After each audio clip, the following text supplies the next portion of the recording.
Thank you all for being here today. So, founded in 1958, 16,000 restaurants, 100 countries, iconic brand, nobody outpizzas the Hut. Tell me where we are in the journey right now. I was going to say, you're a great hype man. Can you just follow me around? I'm done. I'm out. Yeah, so in the journey, I would say, maybe a show of hands if you grew up with the brand or you know the brand. All right, you guys can stay. Everybody else, get out.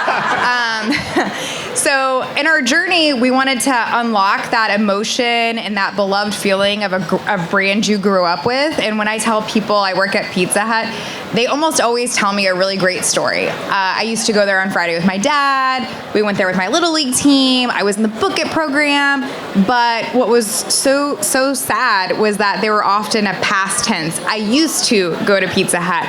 I remember going with my Little League team. And as a brand marketer, like a past tense verb is so sad, and it's such a soul killer.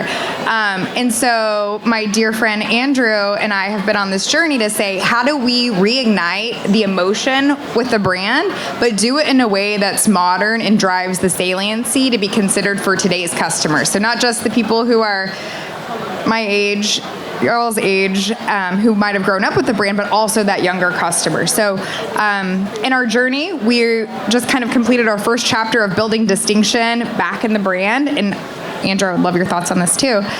And next up, I think, is just pushing more into being a more relevant brand in our journey. And hopefully you guys were able to catch a couple of the things we've done recently. Yeah, for sure. I think the place where we started was to bring back some of the love that our core customers had, but extend that down to some new segments. So if you ask people what they love about the brand, it's always two things: the memories and the pizza. And the memories are great, but they're from a use case that just doesn't exist anymore. It's an in-store experience. So we had to take some of those things and make them relevant and kind of fun and newsworthy today. So you think about like the arcade games that you used to have. I'm sure everybody had their experience of the arcade games down at the Pizza Hut. So we bring that into people's homes now. We did an AR video game that was super fun, and it turned our box into a game, which was awesome. So it brings some of those distinctive assets that are famous to the brand, brings them forward. The biggest one is the line, "No one out-pizzas the Hut," which, whether or not we're using it, culture's using it, and people are using it. So we said, let's lean into that. And you probably saw in that reel, almost everything we're doing now is about proving that out. Everything we're doing, you can't out-pizza this. The world's largest pizza, you can't out-pizza that. We have a pizza made for one that is like price for two, made for one, and we do all kinds of stuff that you couldn't do otherwise. So this is what we're trying to do, is bring a lot of those things that are unique to the brand forward. We talk about the pizza, and it really is important. I know John was kind of telling us that a couple of our folks that came in before that you may have just heard have been talking about their restaurant businesses really being tech companies more than they are restaurants, and that's different than it is with Pizza Hut. We're a pizzeria, and we're conversant in technology, but we really do put the pizza first. It's the best tasting pizza that's out there that people love. And what's really interesting is if you think about how you would order a pizza from any of the other brands out there, it tends to be a size with a number of toppings, right? It's a medium with 2 toppings, or a large 1-topping pizza, which is literally a commodity. And what you realize about Pizza Hut is our pizzas have names. Like they're things. They're real. They're fun. So it's the Big New Yorker. It's the Edge. It's the Big Dipper. It's Original Pan. It's Veggie Lovers. And those are all. It's like we have Big Mac, and we have the Whopper, and we have a McRib in a category that's just selling hamburgers. So we try to make the most of all that stuff. So we're personifying pizzas, which is cool. I like that. Talk about the audience now. So you have your core customers, you just mentioned, that remember with the stories. You have this new audience that's coming in by seeing the biggest pizzas ever been made with Air Rack, right? What's the diversification of those two messages? How are we bringing those two folks together, or are we not? Are we leaving them within their separate channels? we're doing both, really. I mean, this is a brand that has to appeal to everybody. We don't get the luxury of being a niche brand that gets to be just for one or just for the other. We have to be cool for a new generation that didn't grow up in our restaurant, but we also have to tap into those amazing feelings that are core to folks that have some really, really great memories of Pizza Hut. We really do have to do both. A lot of the work that we're doing that you saw on the reel is kind of television based, and that is going to everybody. But then you look at what's going on TikTok, you look at what we're doing with Airac, with YouTube. There's a lot of channels where we get to kind of stretch our wings a little bit and be especially relevant today. Yeah, so tell us about the Airac. You had mentioned a little bit in our prep call. It sounded... Yeah, so we just brought back the Big New Yorker, which was a fan favorite from the 90s. And what's great is that it's a large, delicious, oversized pizza. And if you grew up with the brand, again, it might be something you know. But if you're young and maybe you don't watch a lot of TV and you're spending your time on these other channels, we wanted to make sure we got the word out there. And so we partnered with Airac, who's a big Mr. Beast in that same group of YouTubers. And it's a really funny story because, as the kids say, he slid into our DMs and said, hey, I want to make the world's largest pizza, and I want to do it with the best pizza brand. And so we worked together to build the world's largest pizza in LA, and it was the Big New Yorker, and we had a ton of fun doing it. I think to Andrew's point, that content on social you can have a lot more fun with. I think that customers looking for content that feels really real and less polished, and we were able to have just a ton of fun with that creator, and the content was everywhere. So the other interesting thing is, if you want to get new customers, to your question, John, you got to partner with different people, or you have to try different channels than what you're normally doing. So as a marketer, I always hate it when my stakeholders are like, oh, that's okay, we'll just drop it on organic social. And I'm like, well, who's gonna see that? And so, doing this kind of stuff, we wanna make sure that we're getting in new channels for a new audience that hopefully will then be like, oh, I'm gonna consider them next time. An interesting thing for pizza that Andrew and I were both kind of hitting on is that it's really a tough category. QSR is super noisy, and you're competing with everyone. And even for you guys, when you're talking about getting pizza with your friends or your family, or for just yourself, often you're like, I might get a brand name salad, I might get a brand name French fries, or maybe I will just get pizza. And just get a category name, is the definition of commoditization, right? So then for a brand, we want to make sure that we're not playing in that commoditized space, because all you have left then to do is deals and coupons. And while price is still important and a frictionless tech experience is still important, we want to make sure that we're delivering on the product promise of a great tasting pizza and doing it in a really fun way. Anything to add to that? I think Lindsay said it all. No one out-pizzas me, Andrew. No one does. So I read recently that COVID's over. And so during that process, I believe you guys transferred about 1,800 or so restaurants into being drive-thrus. There's a massive, also another level of modernization. Tell us a little bit more about how that responded to that audience, or what did you walk away from that COVID experience as a restaurant chain where people still need to eat? Well, they definitely needed to eat. Restaurants were a good thing, especially delivery-oriented restaurants was a great thing to be in during COVID. A couple of things, and Lindsay, I'm sure will build on these. One thing to note is that before COVID happened, if you wanted to get a meal delivered to your house, chances are it was going to be pizza. And during COVID, all of a sudden, everything was delivery. So the thing that it was just a no-brainer for our category and for a brand like ours became something you have to actually compete for. So that was one thing that definitely changed, and we have to sort of play up the delivery side of things. But the other piece is this: we had just initiated our journey into being a more iconic brand that treats our pizzas as these very iconic things that are special and not just commodified. Those happen to be priced at not a huge premium, but they're not the cheapest pizzas out there.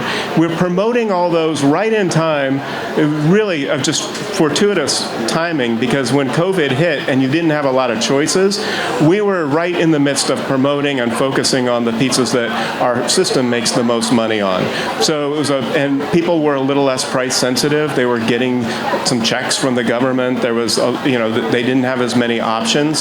So it was a really good time to be kind of focusing on what we do best, which is really great pizza, and not undercutting all of it. But we did have to compete for the delivery side of things, because all of a sudden you don't have that runway all to yourself.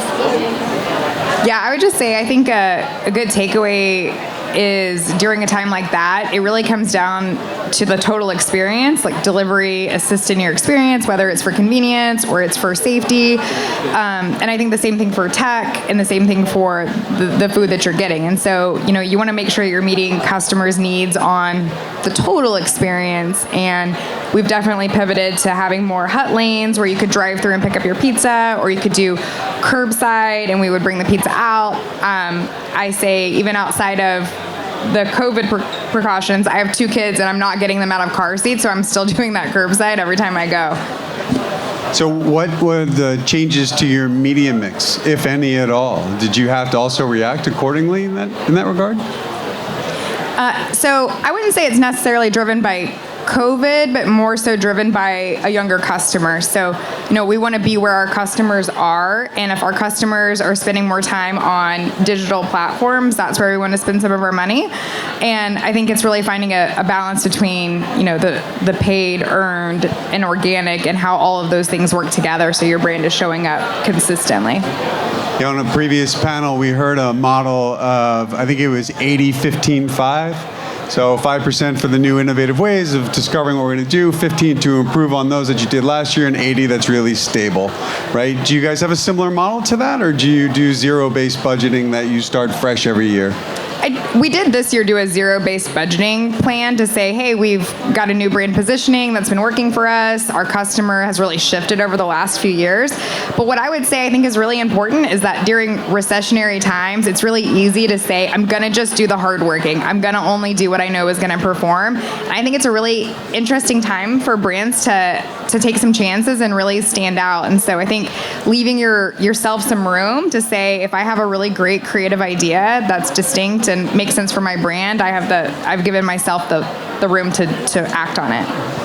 And when we have some new products, because we have some really exciting new product news that's opening up new occasions that have not really been a big player for us, like lunch, but earlier than dinner occasions, also individual occasions. So if you've seen the work for Melts, which is our handheld product, that's a single user occasion, which is not what you normally think of for pizza. And for those kind of things, we do need to get the word out there. We need to get the buzz building. It's a different thing from us. So we've done fun things like this is a product just for yourself. You don't share it.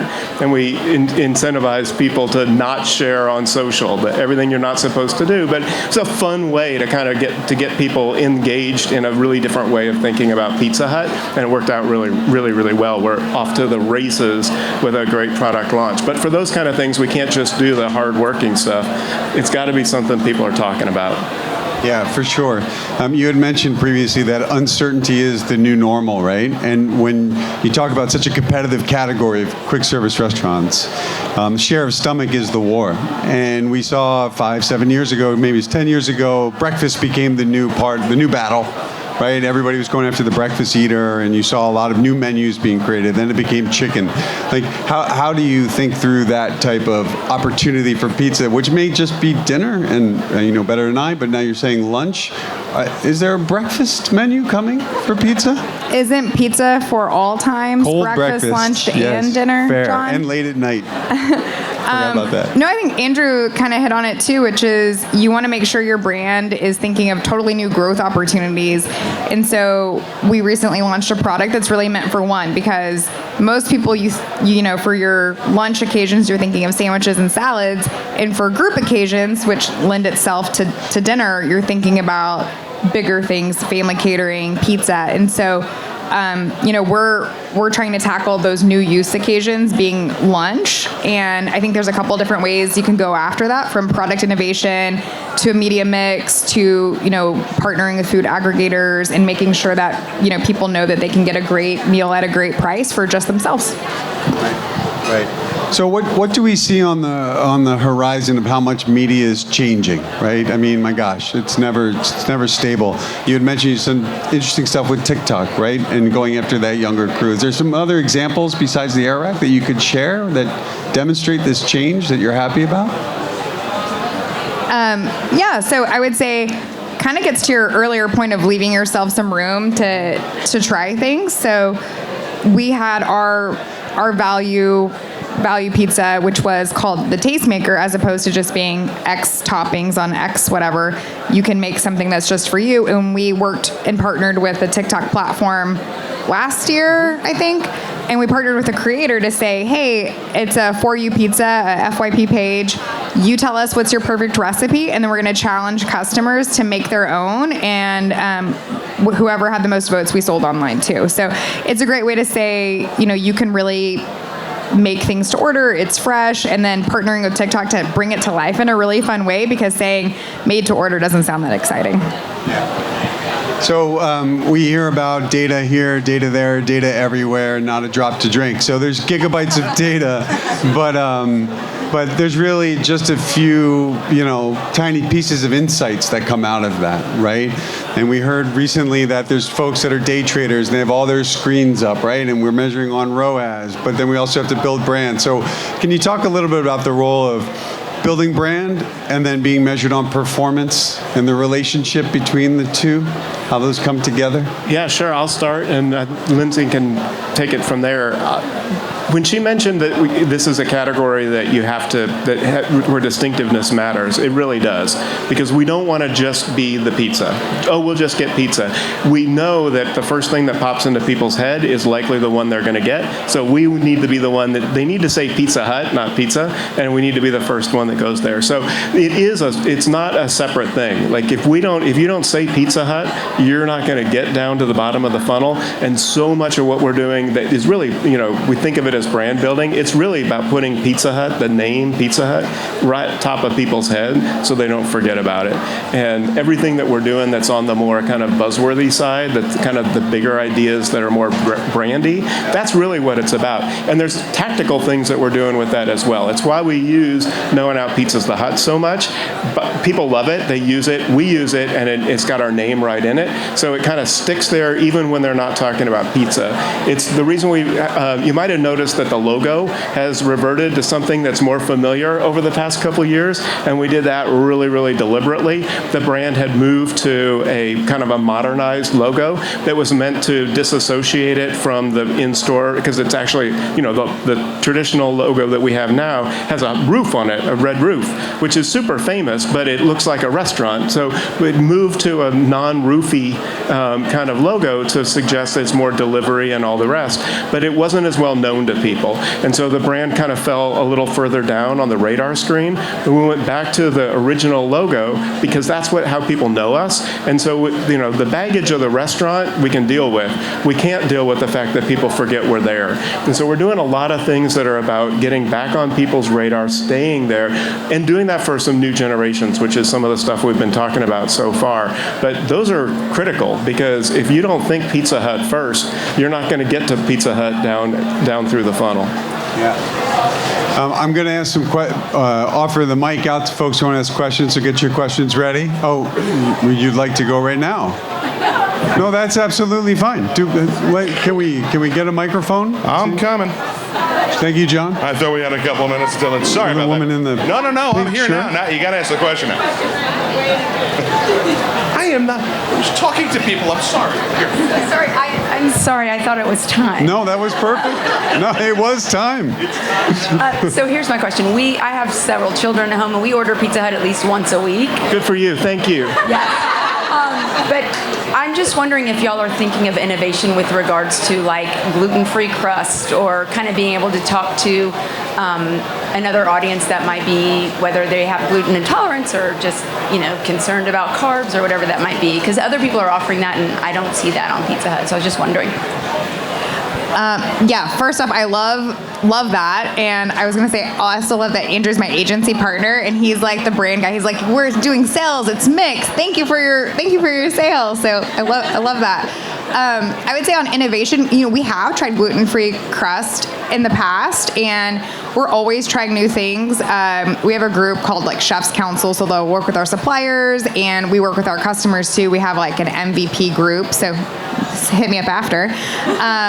And we want to make whatever customers are interested in and be on the forefront of new flavors and new trends too. So last year we did a spicy pizza because there was a lot of movement in that general direction. But ultimately it comes down to what customers want. And so if there's enough people who buy it, it will stay on the menu. So get all your friends buying the gluten-free when it comes back on the menu.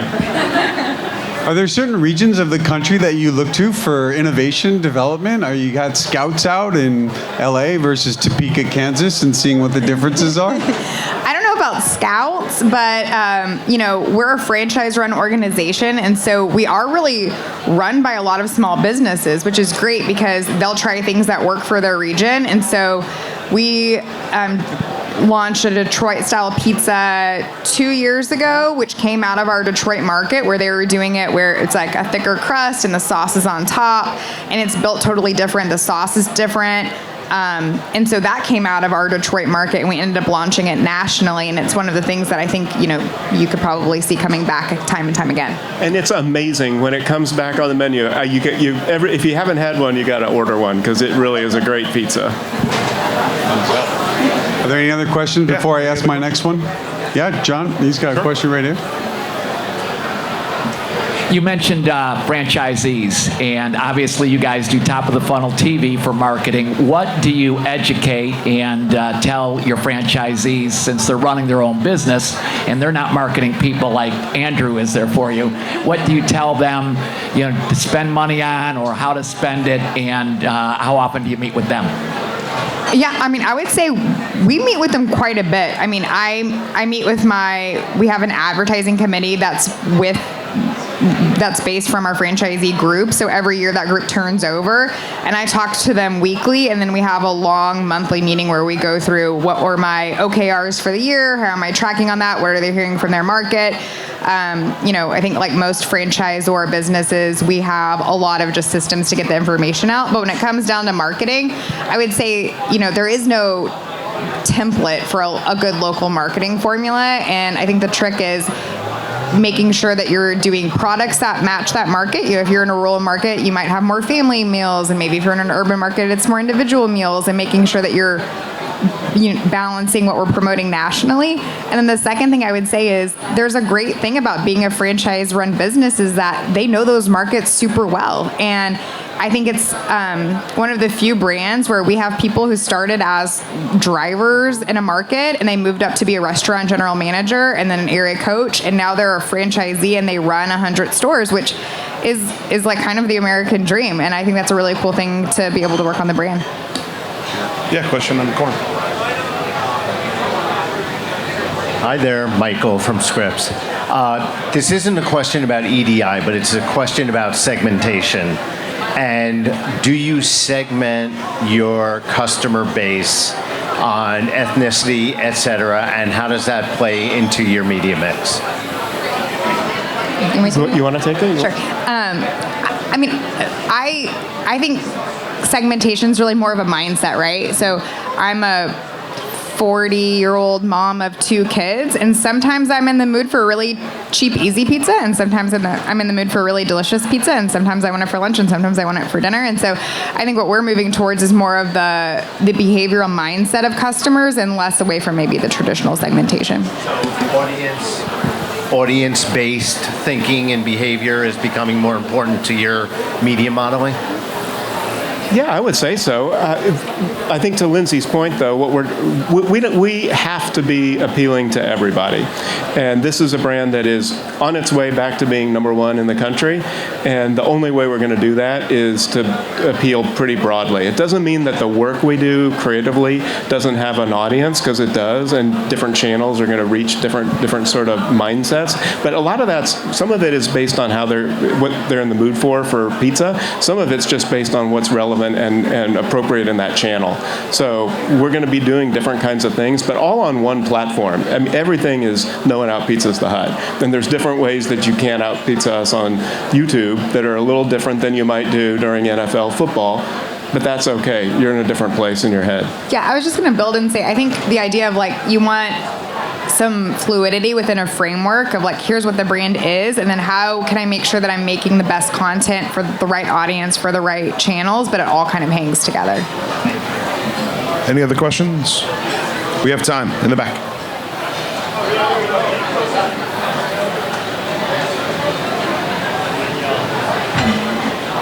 That's all right.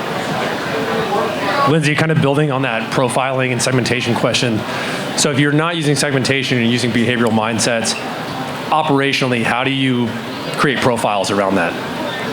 I mean, we have the benefit too of having a lot of first-party data. So, most people order, our largest storefront is our app and our website. So about 60-70% of our traffic comes through that way. So we are able to get a lot of that information firsthand and serve it back up to you. And I think the trick is giving the right message to the right person. So, we consume a lot of pizza and wings at my house, but I don't order a ton of necessarily sides and desserts. And so making sure a person like me is getting a reminder of like, hey, there's a new wing flavor. Hey, we're doing a deal during this time, and keeping the right products mindset in my mindset. And the other part is the flip of that. So this lovely lady who asked the first question might order Pizza Hut all the time, but maybe she doesn't know about we just launched a new product. And so we've been using our app and our first party data to try to incentivize trial. So, hey, come and try this product that you haven't had in the past. And then I think the trick is you don't really mind if you're messaged something that's interesting and relevant to you. So I think it really comes down to that. Hey, John and Andrew, if you guys could just hold the mic a little bit closer. They're having a hard time hearing back here. Sure. Question right over. So, the food here is delicious at Lambert's. So, on probably the last parting note, there is a Pizza Hut on East Riverside Drive, about a mile from here. So, if you just want a little bit and you want to not have as much meat, that's where you want to be. I could see the maps of all the Pizza Huts in Texas on your phone, and I was wondering what you were up to. Yeah, there's a lot. Too much meat's not good for you. Time for one more question back here. Please. Hi, I'm Sean Halter with Mio Marketplace. The question is this: we're in this amazing city of Austin. It's very different than many other cities. And so you guys work with a lot of large agencies. What's an opportunity for smaller or independents to get a chance to work with a group like Pizza Hut, where really some of that localization is just going to be different than what you're going to get from your national AORs? You want to take that as my AOR partner? Deflected. Well, we do have a lot of franchisees, and many of them do local work. And some of our franchisees are pretty big businesses on their own. So there's a whole range. Like Lindsay said, there are some folks that are genuinely small business, what you think of as a small business, and some of them are some pretty big businesses, and all of those do some degree of local marketing. And so there are plenty of opportunities for that, but probably not through central headquarters. That is a Andrew's local saying thing. I'm already spoken for, I think. We have time for one more. That was quick. All done? Anybody down there?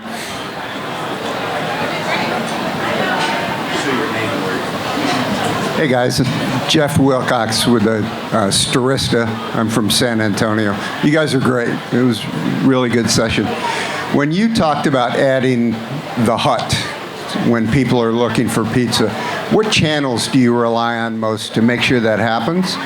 And what channels do you rely on most to make me hungry for Pizza Hut? Well, everything should make you hungry for Pizza Hut. No, I mean, really, that is something, all of our work, the way we talk about it's got to be lick the screen delicious. So you shouldn't see anything, even if it's just a static banner, it should look like something that I want to eat this right now. So hopefully there's a little bit of that regardless where you are. But to your question of where are we getting the Hut name out there? When people are searching for pizza, if I go on DoorDash or, I go on Google Maps, how are you guys making sure you're at the top of the page? So for most of our customers, they're not going on Google Maps. They're going right to which is, their default, their normal pizza place. We want to be the default one. We want to be the first one they go to. Sure, we want to, if you happen to Google for it, but most people know where they're going to get it from, and that's our job, is to make it a deliberate choice, because otherwise, if you wait for them to say, oh, there's not a this nearby or this nearby or that nearby, by the time they get to a Pizza Hut, that's a iffy proposition. We want to make sure that it's a beeline right for Pizza Hut. Thank you. Great. So with that, please join me in thanking Lindsay and Andrew. Bravo. And for Pizza Hut. Have a great rest of your day.